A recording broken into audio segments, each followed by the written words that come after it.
Talk preload and the myths behind it. All right, so here's your bolt, it goes in like so. You're gonna tighten it up.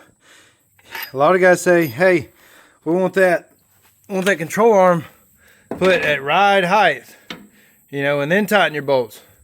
Well, if you adjust your alignment, all that changes anyway, and then you can correct it then. But let's say there's no adjustment on it and you got it set up here. Now you got to pull this down to get it in your spindle, or vice versa. You got to slide it up to get it in your spindle when you tighten your bolts. So when you're tightening those bolts, you're tightening it against your bushing, your center part of your bushing here.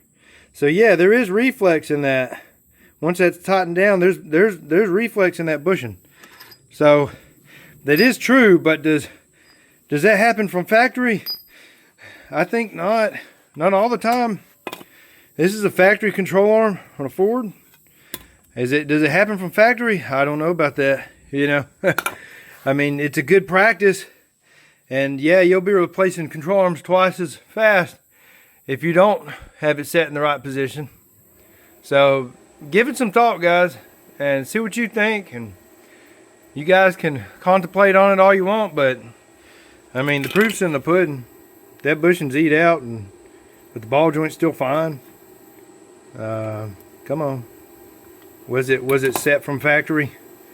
I mean, y'all trust too much and what you're believing, what people say, you know, oh, that's done from factory. Oh, that's done from factory. You know, well, hey, I worked at a factory, you know. I'm telling you, some of that stuff's true and some of it's not.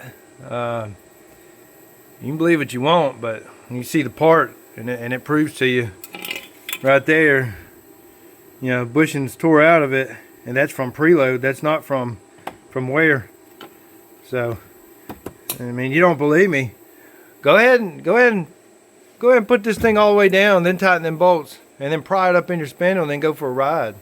We'll see how long those upper control arm bushings last, or lower control arms for that matter.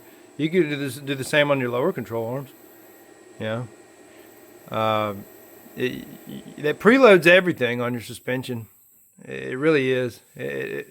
Without the right preload, you can have the car sitting at like a wedge just with your preload. So you could have it ramped up on one side with your preload if you wanted to. Throw off your camber numbers on the right side if you want, just from using preload.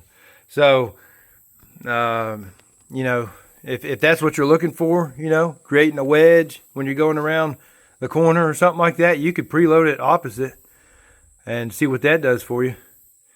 But the whole point of this video is to show you that, yeah, it is important to have your preload set right.